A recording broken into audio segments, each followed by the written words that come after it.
Have you ever wondered what could make a happy little child stop speaking to the world overnight? What if the one person everyone ignored became the only hope that child had left? For 53 long days, 7-year-old Ethan Carter had not spoken a single word. No laughter, no crying, no whisper, not even his own name. Doctors had tried every method they knew. Child psychologists spent hours sitting across from him. Speech therapists introduced games, drawings, toys, and music.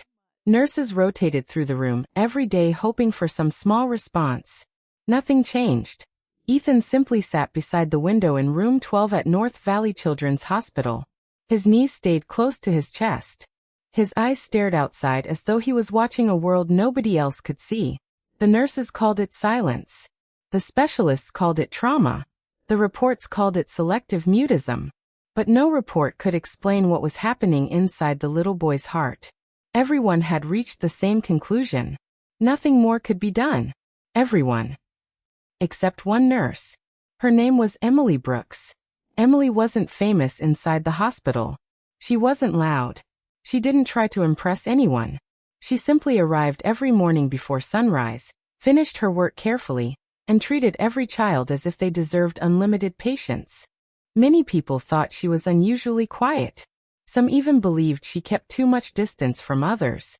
But those who worked closely with her noticed something different. She observed details nobody else noticed. She listened more than she spoke. She never rushed a frightened patient. She believed healing often started long before medicine ever entered the room. The morning Emily received Ethan's file, she didn't walk directly to his room. Instead, she carried the thick folder to the nurse's station and quietly began reading every page. Not just the latest notes. Not only the doctor's summary. Every single document. The emergency rescue report. The police investigation. The ambulance notes. Witness interviews. Therapy assessments. Psychological evaluations. Progress reports.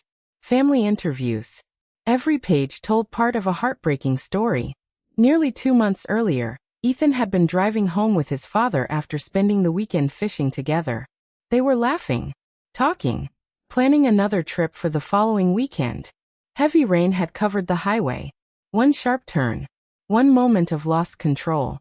Their car crashed through a damaged bridge barrier and disappeared into the freezing river below. Rescue teams arrived quickly. But sometimes even quick isn't fast enough.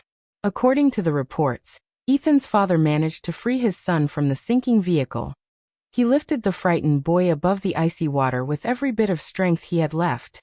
Another driver reached the riverbank and pulled Ethan to safety. But his father never came back. For several endless minutes. The little boy watched the dark water. Waiting. Hoping. Believing his father would appear again. He never did. That single moment divided Ethan's life into two completely different worlds. Before the river. After the river. Emily slowly closed the folder. She rested both hands on the desk. The hospital around her buzzed with conversations, ringing phones, footsteps, and rolling medical carts. But for a few seconds, she heard none of it. She only imagined one frightened child watching the river carry away the person he loved most. She understood trauma better than most people realized. Not because she had studied it. Because she had lived through her own painful memories years earlier. Those memories had taught her something important. Sometimes people don't stop talking because they forget how. Sometimes their hearts simply become too heavy to find the words. Red Heart, if you're still watching, thank you for spending your time with us. Please like, subscribe, and share if you believe kindness can change lives. At exactly 7:15 that morning, Emily gently knocked on the door of room 12. She waited. No answer. She slowly stepped inside. The room was unusually quiet. Sunlight entered through the large window, painting soft golden lines across the floor. Ethan sat exactly where the report described. Same chair. Same position. Same distant stare. Most nurses walked in smiling brightly. Many tried cheerful greetings. Some immediately asked questions. Emily did none of those things. She quietly placed the breakfast tray on a nearby table. Not directly beside him. Not too far away. Just close enough that he could reach it whenever he wanted. She found an empty chair near the corner. moved it carefully, sat down. Then, she simply looked out the same window Ethan had been watching. Neither of them spoke. 1 minute passed. Then another. Then 5. Most people would have become uncomfortable. Emily didn't. She understood silence had its own language. Eventually she began humming very softly. Not a famous song. Not even a complete melody. Just calm, gentle notes that floated quietly through the room. The sound wasn't asking Ethan to respond. It wasn't demanding attention. It simply existed. Like the breeze outside. Like rain on a rooftop. Like waves touching the shore. For several minutes. Nothing happened. Or at least, nothing obvious. Then Emily noticed something. Ethan's tightly clenched fingers relaxed. Only a tiny bit. Most people would never have seen it. She did. She didn't react. She didn't smile. She didn't celebrate. She simply remembered it. 23 minutes later, she quietly stood up. She collected the untouched breakfast tray. Walked toward the door. Before leaving she spoke only one sentence. "I'll see you tomorrow, Ethan." Then she left. No pressure. No disappointment. No goodbye. Just a promise to return. 3 hours later Emily sat at the nurse's station completing patient records. But her thoughts kept returning to one tiny detail. Those fingers. That slight movement.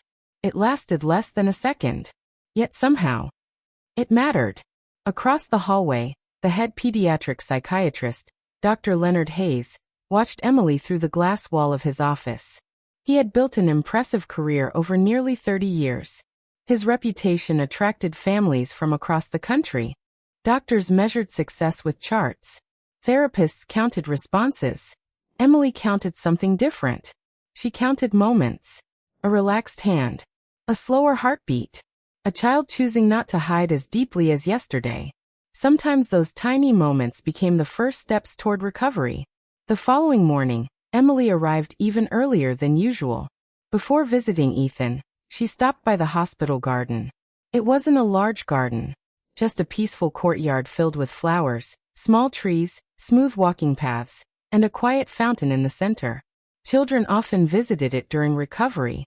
Emily bent down and picked up a smooth gray stone lying beside the flower bed. It wasn't special. It wasn't expensive. It simply felt calm. She slipped it into her pocket before heading upstairs. When she entered room 12, Ethan was sitting exactly where he had been yesterday. The same chair. The same window. The same silence. Emily quietly placed breakfast on the table. She sat in the same chair. She looked outside again. After several peaceful minutes, she placed the smooth stone on the windowsill where the morning sunlight touched it. She didn't explain why. She didn't ask Ethan to look at it. She simply left it there. Then she returned to quietly watching the clouds drift across the sky. Minutes passed. The room remained silent. When it was time to leave, Emily stood, smiled gently without expecting one in return, and walked away. Nothing appeared to change. At least, not yet. Later that afternoon, another nurse entered room 12 to change Ethan's bedding. She noticed nothing unusual. But the following morning, Emily immediately saw something everyone else had missed. The stone had moved. Only a few inches. But it had definitely moved. Yesterday it sat directly beneath the window frame. Today it rested where the sunlight stayed longest. Emily didn't touch it. Instead, she quietly wrote 2 words in Ethan's progress notes. Voluntary choice. That was enough. She smiled to herself. Not because Ethan had spoken. Not because he had smiled. But because he had made a decision. A child who had stopped interacting with the world, had quietly chosen where a small stone belonged. To most people, that meant nothing. To Emily, it meant hope. Hope often whispered before it shouted. Around lunchtime, Emily met Dr. Leonard Hayes in the hallway. He looked over Ethan's latest reports. "Any improvement?" he asked. Emily answered honestly. "A very small one." He adjusted his glasses. "I've reviewed every observation. There has been no measurable progress." Emily remained calm. Sometimes progress isn't measurable on paper. Dr. Hayes folded the folder closed. "We treat facts here, Nurse Brooks." "We do." Emily replied politely. But sometimes facts begin with very small details. The doctor gave a respectful nod before continuing down the corridor. He wasn't rude. He simply believed experience had already taught him everything he needed to know. Emily quietly watched him leave. Then she walked back toward room 12. This time Emily brought something different. A folded paper crane. She had made it herself during her lunch break. The blue paper reminded her of a clear summer sky. She gently placed it beside the stone. Nothing more. No explanation. No questions. She sat in her chair, looked outside, and softly hummed the same peaceful tune. Ethan never looked directly at her. His attention remained fixed beyond the window. Yet nearly 20 minutes later, his eyes slowly drifted downward. For only a second, they landed on the paper crane, then returned to the trees outside. Emily noticed. She always noticed. When she came back after checking another patient, the crane had moved. Now it rested beside the stone, perfectly aligned, almost as if someone wanted both objects to stay together. Emily felt warmth spread through her chest. Another decision. Another choice. Another quiet sign that Ethan still cared about the world around him. She didn't celebrate. She simply continued showing up every day. That Saturday afternoon, Ethan's grandmother arrived carrying a small container of homemade soup. Her name was Grace Carter. Her silver hair framed a tired face that hadn't known real rest in many weeks. She thanked every nurse she passed. She smiled even when sadness filled her eyes. Emily found her sitting quietly beside Ethan's bed. Neither of them spoke. Grace gently held her grandson's hand. After several peaceful minutes, she looked toward Emily. "Has anything changed?" she asked softly. Emily thought carefully before answering. "Yes." Grace looked surprised. "He still hasn't spoken." "I know. He still doesn't answer anyone." "I know." "Then, what changed?" Emily walked to the windowsill. She pointed toward the stone and the blue paper crane. "He placed them together." Grace stared for several seconds. Tears slowly filled her eyes. "You know," she whispered. "His father used to collect smooth river stones whenever they went fishing together." Emily listened quietly. "And Ethan loved folding paper birds with his mother during rainy weekends." Grace wiped away a tear. "I never told anyone that." Emily smiled gently. "You didn't have to." The older woman looked at her with growing hope. "For the first time in weeks," Grace whispered, "I feel like someone is finally seeing my grandson instead of only seeing his illness."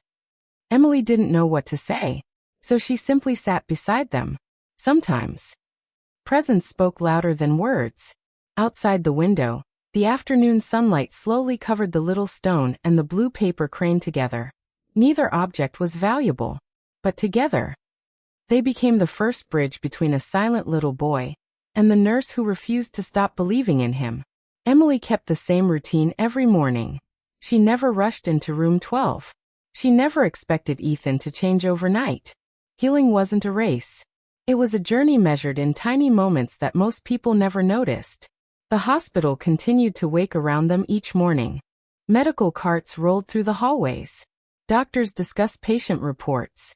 Families waited nervously outside treatment rooms. Inside room 12, everything remained peaceful. On Monday morning, Emily arrived carrying something different. Not another toy. Not another therapy tool. Just a sketchbook and a box of colored pencils.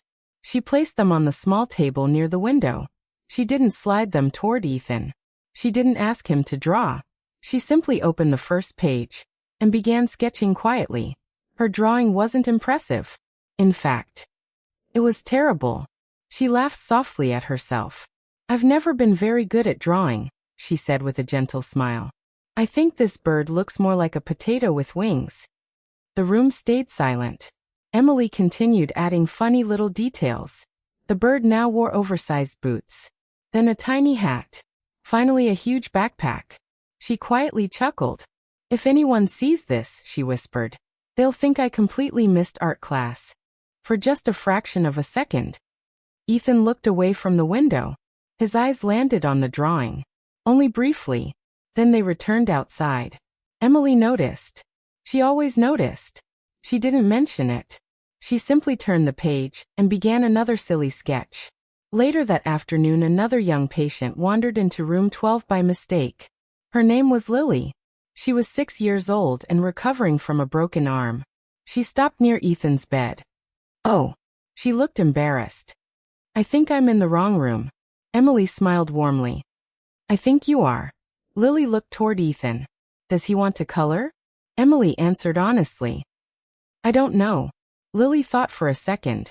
Then she placed one of her brightest crayons on the table. "You can borrow my favorite."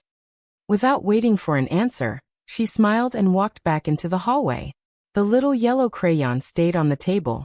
Emily didn't move it. She wanted Ethan to decide. Hours later, when evening arrived, the crayon was gone. Emily searched the room carefully. Then she found it. It rested beside the smooth stone and the blue paper crane on the windowsill. 3 small objects. Each one placed carefully. Each one chosen. Each one forming a tiny collection. Emily quietly wrote another note. Patient continues organizing personal space voluntarily. Only one sentence. But it meant far more than the words suggested. The next morning, Grace arrived earlier than usual. She carried an old photo album. "I found something," she said. Emily sat beside her. Grace carefully opened the album. Photographs filled every page. One picture showed Ethan laughing while building a sandcastle. Another captured him proudly holding his first fish beside his father. Then Emily stopped on one particular photograph. It showed Ethan sitting at the kitchen table. Colored pencils covered every inch of the surface. "He loved drawing," Grace whispered. "He wanted to become an illustrator." Emily looked back toward the sketchbook resting untouched on the bedside table. Maybe it wasn't untouched anymore. She slowly opened it. On the very last page, something tiny appeared. Just 3 short pencil lines. Nothing more. Not a picture. Not even a shape. Simply 3 careful marks. Grace stared. "He drew that." Emily nodded quietly. "It wasn't here yesterday." Grace covered her mouth as tears rolled down her cheeks. "It's the first thing he's created since the accident." Emily gently closed the sketchbook. "No matter how small, it matters." Across the hallway, Dr. Leonard Hayes stood reading Ethan's latest file. Another senior therapist joined him. "Still nothing?" she asked. Dr. Hayes sighed. "No verbal progress." Emily happened to walk past. She stopped politely. "There has been progress." The therapist looked confused. "Where?" Emily smiled gently. "He made choices. He organized objects. He accepted another child's gift. He created his first drawing." The therapist looked uncertain. "But none of that changes his diagnosis." "No." Emily replied calmly. "It changes his direction." Dr. Hayes folded his arms. "You truly believe these little actions matter?" Emily answered without hesitation. "I've seen people return from very dark places. They never came back all at once. They always came back one small step at a time." For several seconds no one spoke. Finally Dr. Hayes nodded. "I hope you're right." "So do I," Emily answered.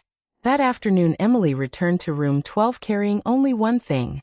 A tiny notebook. She placed it beside Ethan. Then she quietly wrote a single sentence on the first page. "You never have to speak before you're ready." She gently closed the notebook, stood up, and prepared to leave. Just as her hand reached the door, she heard something behind her. Not a word, not a sentence, just the faint sound of a pencil being picked up from the table. Emily paused for one heartbeat. A warm smile appeared across her face.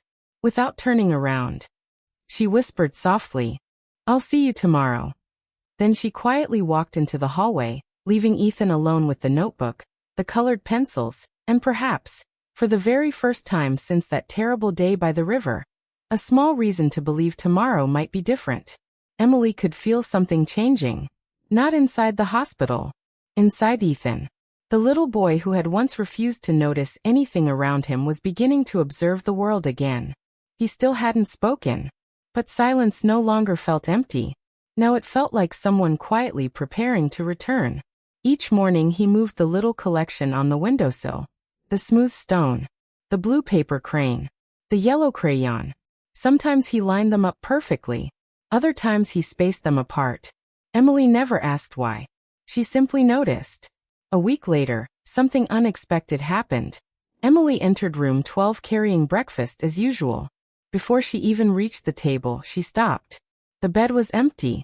The chair beside the window was empty. Her heart skipped for a moment. She looked around the room. Then she noticed the bathroom door standing slightly open. A few seconds later, Ethan stepped out by himself. It was the first time Emily had seen him move around the room without anyone asking him to. He walked slowly, carefully, but he walked. Emily smiled gently. "Good morning." No answer. She hadn't expected one. She simply placed breakfast on the table. To her surprise, Ethan didn't return to his chair by the window. Instead, he sat at the small table. It was only a few feet away, yet it felt like he had traveled miles. Emily quietly sat across from him. Neither of them spoke. The silence between them no longer felt uncomfortable. It felt peaceful. Later that day, Grace arrived carrying a small backpack. "I found Ethan's favorite things," she told Emily. Inside were simple treasures. A tiny dinosaur toy. A small notebook filled with childish drawings. A blue baseball cap. And an old friendship bracelet made from colorful threads. Emily carefully picked up the bracelet. "It's worn out." Grace smiled sadly. "His father made it. He never took it off. The river carried it away during the accident." Emily gently placed the bracelet back inside the backpack. She noticed Ethan watching them. His eyes remained fixed on the bracelet for several long seconds. Then he quietly looked down. Emily understood. Some memories hurt because they were full of love. That afternoon, Emily had an idea. She visited the hospital activity room. Among dozens of supplies, she found colorful strings used for children's crafts. She carried them back to room 12, without saying a word. She sat down, picked up 3 pieces of string, and slowly began weaving a simple friendship bracelet. She wasn't trying to copy Ethan's father's work. She simply wanted to show him the process. Her fingers moved carefully. Over, under, pull tight, repeat. She worked quietly for nearly 15 minutes. When she finished, she placed the unfinished bracelet on the table between them. Then she stood. "I'll finish it tomorrow," she said softly, and left. She never asked Ethan to touch it. The next morning, Emily entered the room expecting to find the bracelet exactly where she had left it. Instead, it was finished. Not perfectly. Some knots were loose. Others were uneven. But someone had completed it. Emily looked toward Ethan. He sat by the window as always, looking outside. Yet one tiny detail had changed. His fingers were gently rubbing the edge of the finished bracelet. She felt tears building behind her eyes. Not because the bracelet was beautiful, because it meant Ethan remembered. He remembered how his father tied those knots. Some memories survived even when words disappeared. Word of Ethan's quiet progress slowly spread throughout the children's ward. Some nurses began stopping outside room 12 just to peek inside. They expected dramatic breakthroughs. Instead, they usually found 2 people sitting together in comfortable silence. One little boy, one patient nurse. Nothing more. Some didn't understand.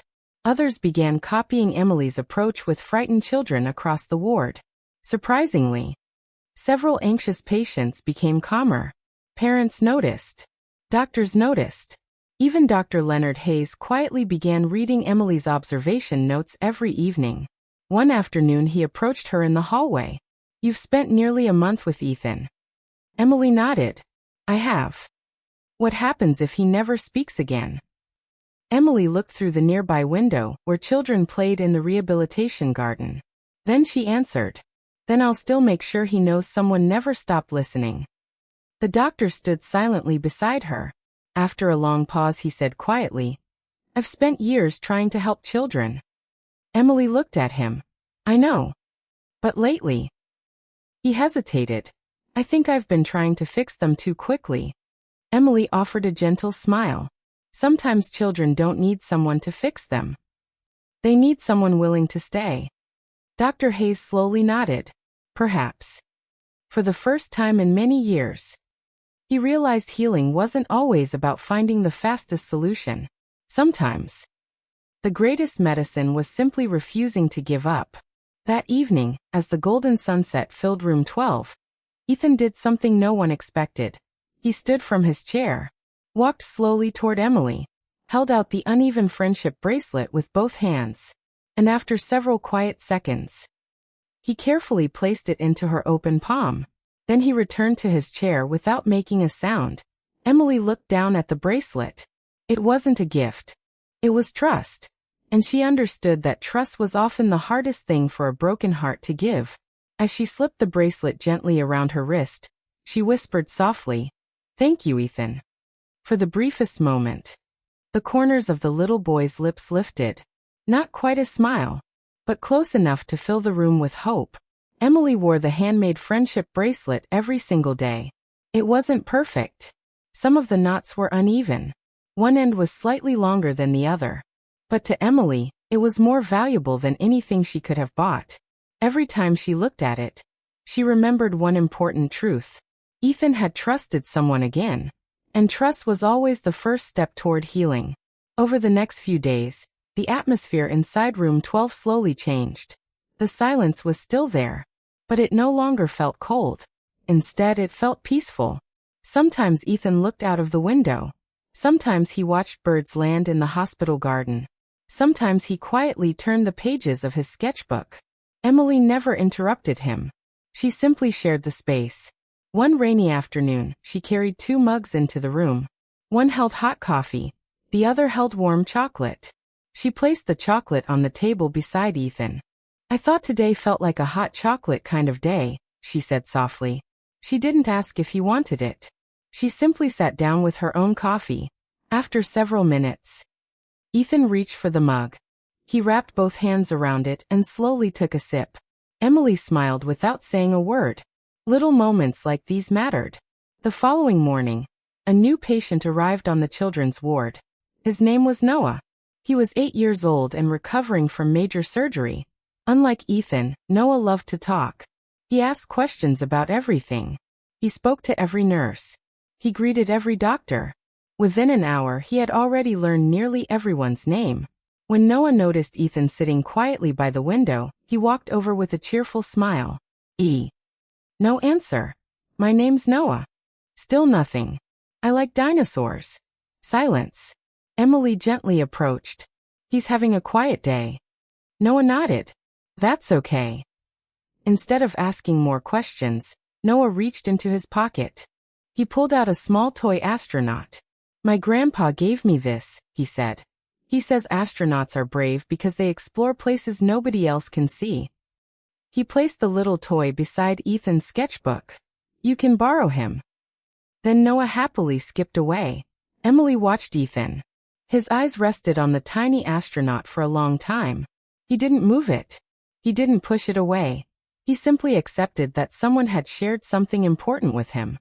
That evening, Emily found Ethan drawing again. This time, the page wasn't empty. Soft pencil lines covered nearly half the paper. She couldn't immediately understand the picture. It looked unfinished. There were trees, a small bridge, water flowing underneath, and in the distance, one tiny bird flying toward the sunrise. Emily quietly admired the drawing. "It's beautiful," she whispered. She expected no reaction. But Ethan carefully added one more line before closing the sketchbook. The blue paper crane, the yellow crayon, the tiny astronaut. Each object had found its own place. "Did he arrange these?" Emily nodded. "He changes them almost every day." The doctor stood silently for several moments. "I almost transferred him." Emily looked toward Ethan. "I know. I truly believed another hospital was his best chance." Emily answered gently. "Sometimes the best place isn't somewhere different. Sometimes it's the place where someone chooses to stay." The doctor slowly nodded. "I've learned more from watching you these last few weeks than I expected." Emily smiled. "We've all been learning from Ethan." As evening approached, heavy rain began falling outside. Thunder echoed across the city. Several younger patients became frightened. The lights flickered for only a second before emergency power stabilized the building. A little girl down the hallway began crying loudly. Emily quickly helped calm her. When she finally returned to room 12, she noticed something unexpected. Ethan was standing beside the window, not looking outside, looking toward the hallway, almost as though he had been listening for her footsteps. When Emily entered, he quietly sat back down. She didn't mention it, but deep inside, she understood. For the first time since the terrible accident, someone leaving the room no longer meant they might never return, because every single day, Emily always came back, and little by little, Ethan was beginning to believe that some people really did keep their promises. The rain continued through the night. By morning, the hospital garden sparkled beneath tiny drops of water resting on every flower and leaf. Sunlight slowly broke through the clouds. Emily stood near the nurse's station, looking out the large glass window. "It looks peaceful," another nurse said. Emily smiled. "So does hope." She picked up Ethan's breakfast tray and quietly walked toward room 12. As always, she knocked gently before entering. But this morning, something was different. The chair beside the window was empty. Emily looked around the room. Then she saw Ethan standing beside the bookshelf. He was slowly examining the books one by one. He wasn't hiding. He wasn't staring outside. He was exploring. Emily remained perfectly still. She didn't want to interrupt the moment. After nearly a minute, Ethan selected one small picture book and carried it back to his chair. He carefully opened the first page. Emily quietly placed breakfast on the table. Without speaking, she sat in her usual chair and opened her own book. For almost 30 minutes, two readers sat in complete silence. Yet somehow, it felt like they were sharing an entire conversation. Later that morning, the children's ward organized a small art session in the activity room. Several young patients gathered around colorful tables covered with paints, paper, and craft supplies. Emily gently walked into Ethan's room. "We're going downstairs." She smiled. "You don't have to join. You can simply watch." She waited. No pressure. No expectations. She turned toward the door. Then, behind her, she heard quiet footsteps. Emily stopped walking but didn't turn around. She wanted Ethan's decision to belong entirely to him. A few seconds later, he stood beside her. Together they slowly walked down the hallway. Some nurses looked at each other with surprise. Others smiled quietly. No one said anything. They simply watched. Because everyone understood how important this moment was. The activity room buzzed with gentle laughter. Children painted butterflies. Some built paper boats. Others colored cartoon animals. Emily chose a small table near the corner, where Ethan could observe without feeling overwhelmed. She placed blank paper in front of him. Nothing else. No instructions. No pressure. Across the room, no one noticed Ethan. He smiled and waved. Then he quietly returned to his own painting without disturbing him. Emily appreciated that. Friendship sometimes meant giving someone space. For nearly 20 minutes Ethan simply watched. Then, he reached for a blue pencil. He slowly began drawing. Emily didn't look immediately. She focused on her own paper. She knew trust disappeared whenever someone felt watched. Several minutes later, Ethan gently pushed his drawing toward the center of the table. Emily glanced down. Her heart almost stopped. It showed the hospital garden, the fountain, the flowers, the large oak tree, and beneath that tree, two small figures sat on a bench. One wore a nurse's uniform. The other wore a baseball cap. Neither figure had a face. But Emily instantly understood. She smiled softly. "It's beautiful." Ethan lowered his eyes. Yet this time, he didn't hide the drawing. He left it where it was. That afternoon Grace arrived carrying a small box. "I found these in Ethan's room at home," she explained. Inside were dozens of tiny model birds. Each one had been carefully carved from wood. Some were painted bright red, others blue, yellow, or green. "Ethan and his father collected these together," Grace whispered. "Every birthday, they bought one new bird." Emily carefully picked up a small robin. Its paint had faded slightly. but it had been carved with incredible care. She placed it beside Ethan's stone and paper crane. Ethan looked at it for a long time. Then, without hesitation, he moved the robin to the very center of the collection. Emily noticed another tiny change. Instead of arranging objects in straight lines, he now placed them in a small circle, almost like they belonged together. Almost like a family. Emily quietly wrote another observation in his chart.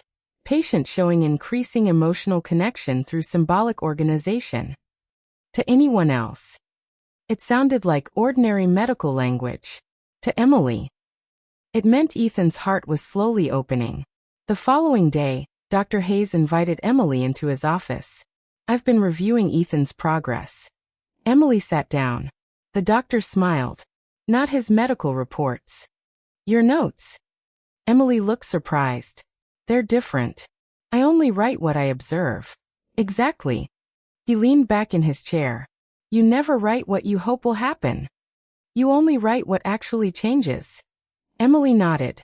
"Hope should never replace honesty." Dr. Hayes smiled. "I've spent years reading numbers. You've reminded me to start reading people again." For a moment, neither of them spoke. Then the doctor reached into his desk drawer. He removed a small wooden nameplate. It had belonged to his first mentor many years ago. The words carved into it read, "Listen before you lead." "I kept this for 30 years, he said quietly. "I think I finally understand what it means." Emily smiled warmly. "I think Ethan has been teaching all of us." As she left the office, she glanced through the hallway window. Ethan was sitting beside Noah. They weren't talking. They weren't playing. They were simply drawing together at the same table. Two boys. Two sketchbooks. One quiet friendship beginning to grow. And for the first time since arriving at North Valley Children's Hospital, Ethan wasn't sitting alone. The next few days brought quiet changes that nobody could have predicted. There were still no long conversations. There were still no loud celebrations. But the little victories were becoming impossible to ignore. Every morning Ethan left his room for a few minutes longer than the day before. Every afternoon he added another page to his sketchbook.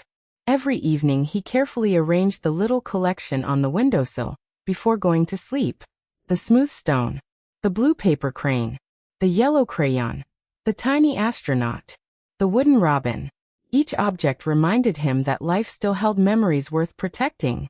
Emily never asked him why he arranged them differently every day. Some answers didn't need words. One Tuesday morning, the hospital announced that several therapy animals would be visiting the children's ward. Excitement spread quickly through the hallways.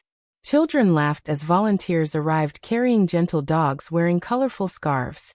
Parents took photographs. Even some doctors paused their busy schedules to watch. Emily wondered how Ethan would react. Animals often reach children in ways adults could not. She quietly walked into room 12. "There are some special visitors downstairs today," she said softly. "You don't have to go. I'm just letting you know." She smiled and walked toward the door. A few seconds later, she heard familiar footsteps behind her. Ethan was following again.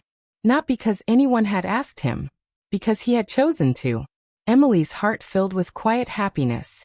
Every choice mattered. The therapy room was filled with smiles.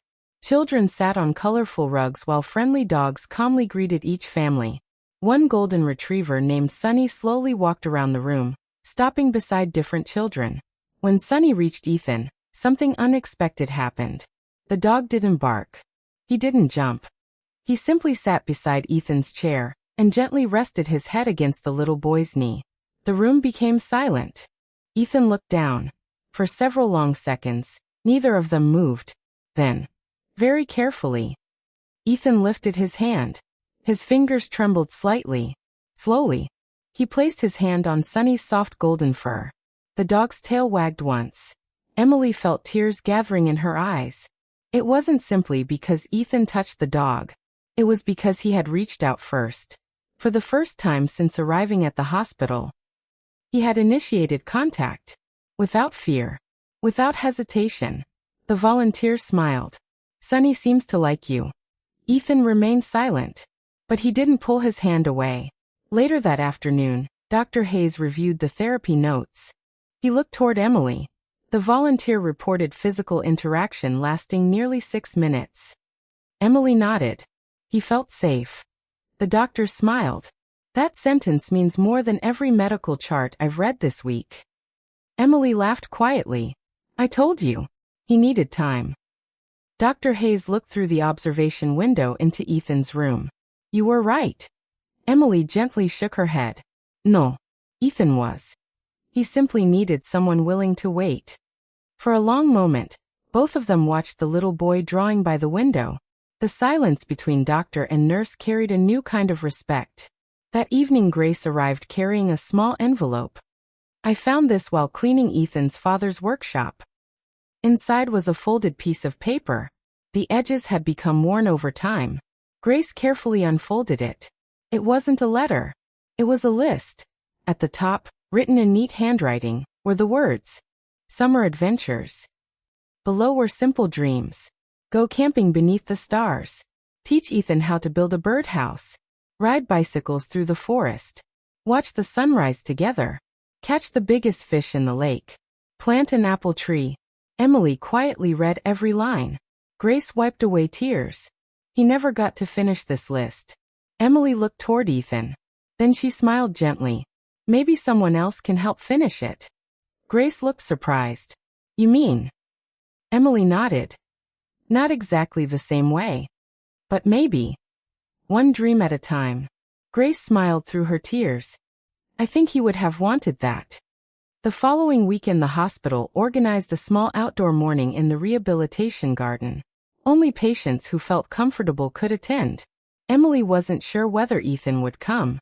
She left the invitation on his bedside table without mentioning it again. The next morning, she waited near the garden entrance. One child arrived. Then another. Soon the garden filled with cheerful voices. Emily looked back toward the hospital doors. For several minutes, nothing happened. Then, the doors slowly opened. Grace stepped outside. Beside her, walking carefully on his own, was Ethan. The fresh morning breeze gently moved his hair. He stopped for a moment. He looked up at the blue sky. It was the first time he had been outside since the accident. Emily didn't rush toward him. She simply smiled from across the garden. Ethan looked around quietly. Birds sang from nearby trees. The fountain sparkled in the sunlight. Butterflies drifted between colorful flowers. Then something beautiful happened. A tiny robin landed only a few feet away. It hopped across the grass, completely unafraid. Ethan watched it closely. Slowly. Very slowly. The corners of his mouth lifted into a real smile. Not a tiny movement. Not a shadow. A genuine smile. Grace covered her mouth as tears rolled down her face. Emily looked toward the sky for just a second. Some victories could never be measured by medicine. Some victories belonged only to hope. And although Ethan still hadn't spoken a single word, everyone standing in that garden understood one simple truth. The little boy who had once believed his world had ended was finally beginning to live in it again. The smile disappeared after only a few seconds. But nobody in the garden cared how long it lasted, because they had seen it.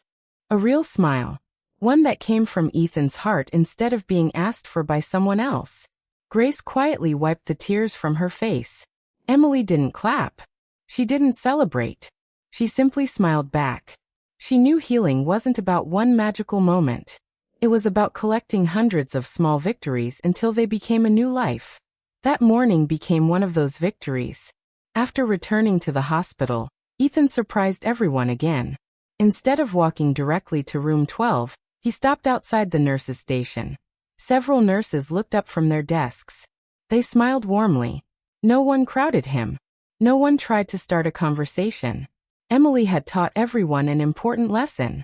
Sometimes the greatest kindness was giving someone enough space to choose. Ethan quietly looked around the station. His eyes stopped on a large bulletin board. Dozens of thank you cards covered it. Children had drawn colorful rainbows. Parents had written heartfelt notes. Some families had even framed photographs with their favorite nurses. Ethan stood there for almost a minute. Then he slowly walked back to his room. Emily wondered what he had been thinking. She didn't ask. That afternoon Emily entered room 12 carrying fresh paper and colored pencils. She placed them beside Ethan. "I thought you might need a few more pages." She smiled. "As always. No pressure." She left the room to finish her rounds. Nearly an hour later she returned. Ethan was still drawing. His hand moved more confidently now. His shoulders looked relaxed. The fear that had once filled every movement seemed lighter. Emily quietly sat nearby and continued reading her book. When Ethan finished, he gently slid the sketchbook toward her. For the first time, he wanted someone else to see his work. Emily carefully opened it. The drawing showed the hospital garden again. But this time there were many more people. Grace sat beneath the oak tree. Noah was chasing butterflies. Sunny the golden retriever rested near the fountain. Several nurses stood talking nearby. And in the middle, Emily sat on the bench. Beside her sat Ethan. Above every person flew colorful birds. Blue birds, red birds, yellow birds, green birds. The entire page felt alive. Emily smiled. "This is beautiful." Ethan looked at her. Not through her. At her. It was another quiet victory. The following morning, Dr. Hayes gathered several members of the medical team. "I'd like everyone to attend Ethan's review meeting." Doctors, therapists, nurses, child psychologists, everyone took their seats. The meeting began with medical updates, vital signs, sleep patterns, nutrition, physical recovery. Then Dr. Hayes closed the file. "I'd like Nurse Brooks to speak." Emily looked surprised. "I've never led one of these meetings." "You are today, Dr. Hayes replied. Emily stood slowly. She looked around the room. Then she spoke quietly. When Ethan arrived, everyone focused on the words he wasn't saying. She paused. "I decided to watch everything he was." The room remained silent. He chose where to place a stone. He accepted a paper crane. He finished a friendship bracelet. He protected memories. He trusted a dog. He walked outside. He smiled. Emily looked at every face in the room. None of those moments cured him. But every one of them reminded him that life was still waiting. Several doctors nodded thoughtfully. One therapist quietly wiped away a tear. Dr. Hayes smiled proudly. "I think every hospital should remember that." That evening Grace brought a small cardboard box. "I have something for you," she told Emily. Emily looked confused. "For me?" Grace nodded. She opened the box. Inside was an old fishing compass. The brass had become slightly worn. On the back were tiny engraved words. "No matter where life takes you, always find your way home." It belonged to Ethan's father, Grace explained. He carried it on every fishing trip. Emily gently shook her head. "I can't accept this." Grace smiled. "You aren't taking it away. You helped bring Ethan back. I think my son would have wanted you to have it." Emily carefully held the compass. Its needle slowly settled, pointing north. She smiled through tears. "I'll treasure it." At that exact moment, a soft knock came from the open doorway. Everyone turned. It was Noah. He stood there holding another little wooden bird. "I made this in the activity room." He walked over to Ethan. "It's for your collection." Ethan accepted it carefully. Then he placed it beside the robin. The circle on the windowsill had grown again. Stone, paper crane, yellow crayon, astronaut, robin, friendship bracelet, wooden bird. Each object represented someone who had refused to leave him behind. Late that night, Emily completed her final round before going home. She quietly opened Ethan's door. The room was dark except for the moonlight shining through the window. Ethan was asleep. His sketchbook rested open beside his bed. Emily gently walked over to close it. Then she noticed something written beneath the newest drawing. Not a picture. Not another symbol. Actual letters. Small. Uneven. Carefully written by a hand that hadn't formed words in many weeks. Emily's heart began beating faster. She leaned closer. There were only 3 words. She didn't wake Ethan. She didn't call anyone. She simply stood there in complete silence as tears slowly filled her eyes. because after 59 long days without speaking or writing, the little boy had finally found enough strength to leave his first message. And those 3 simple words would change everything the following morning. The room remained completely silent. Emily stood beside Ethan's bed, holding the edge of his sketchbook with trembling hands. Moonlight spilled gently across the page. The handwriting was uneven. The letters leaned in different directions. They were clearly written by a child who hadn't used words for a very long time. Yet Emily could read them perfectly. 3 simple words. Thank you, Emily. She closed her eyes. For weeks she had hoped. For weeks she had believed. Now, without making a sound, tears rolled down her cheeks. She quietly closed the sketchbook exactly where she had found it. She gently pulled Ethan's blanket over his shoulder. Then she whispered softly, "You're very welcome." Without waking him, she turned off the small bedside lamp and quietly left the room. Some miracles were too precious to interrupt. The next morning Emily arrived earlier than usual. She carried breakfast as always. Nothing special. Nothing different. She wanted Ethan's morning to feel normal. When she entered room 12, he was already awake. He looked toward the window. Then, for the first time, he looked directly at Emily before she said a single word. She smiled. "Good morning." Ethan lowered his eyes for a moment.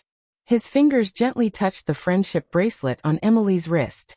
Then, very quietly, almost like a breeze passing through the room, he spoke. "Morning." One word. Soft. Fragile. Barely louder than a whisper.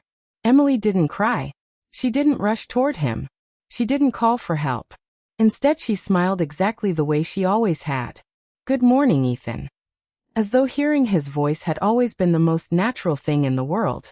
That calm reaction made Ethan relax. His shoulders dropped. His breathing slowed. He wasn't frightened anymore. A few minutes later, Grace arrived carrying fresh flowers. She smiled as she opened the door. "Good morning, sweetheart." Ethan slowly looked up. His grandmother waited. She wasn't expecting anything. She had learned patience from Emily. Then, very softly, "Ethan whisperat, Grandma." The flowers slipped from Grace's hands onto the chair beside her. She covered her mouth. Fresh tears filled her eyes. For nearly 2 months she had dreamed about hearing his voice again. Now, the dream stood right in front of her. She carefully knelt beside him. "I'm here. I've always been here." Ethan gently leaned forward and wrapped his arms around her. Neither of them spoke again for several minutes. They didn't need to. Sometimes love spoke through silence better than words ever could. News traveled quickly through the children's ward. Doctors smiled. Nurses hugged one another. The therapists celebrated quietly. Even Dr. Leonard Hayes stood outside room 12 for several moments before entering. He knocked gently. "May I come in?" Ethan nodded. The doctor smiled. "I've been hoping to hear your voice." Ethan looked at him. "I wasn't ready." Dr. Hayes nodded. "I know. And that's okay." The little boy smiled. For the first time, nobody was asking him questions. Nobody expected long conversations. Everyone simply appreciated the moment. Dr. Hayes later gathered the medical team. He stood before them holding Ethan's file. Then he closed it. "I've learned something." The room became quiet. For years I believed healing depended mostly on medicine. He looked toward Emily. "Medicine is important. But patience, trust, compassion. They heal parts of people that no machine can measure." Every person in the room applauded. Not loudly. Just enough for everyone to understand the lesson they had all learned together. Several weeks passed. Ethan continued improving every day. His words slowly became sentences. His sentences became conversations. Soon laughter returned to room 12. One bright Saturday morning the hospital organized a small farewell gathering in the rehabilitation garden. Colorful balloons floated above the benches. Children played happily around the fountain. Sunny the golden retriever returned for another visit. Noah proudly carried a handmade goodbye card signed by every child on the ward. Grace stood beside Emily. "I never thought we'd see this day." Emily smiled. "I always believed we would." Just then Ethan walked across the garden carrying something behind his back. He stopped in front of Emily. "I made something." Emily knelt to his height. "What is it?" He carefully revealed a wooden picture frame. Inside was one of his drawings. It showed the hospital exactly as it looked that morning. The garden, the fountain, the birds, the nurses, Dr. Hayes, Grace, Noah, Sunny, and standing together beneath the old oak tree. A nurse and a little boy smiling at each other. At the bottom he had written, "Hope begins with one person who stays." Emily could no longer hold back her tears. "This is the most beautiful gift I've ever received." Ethan smiled. "No, you were." A few days later Ethan was ready to leave the hospital. Every nurse lined the hallway. Doctors stood beside therapists. Parents visiting other children stepped aside to watch. No one had planned it. It simply happened. As Ethan walked toward the exit, every person smiled. Some clapped softly.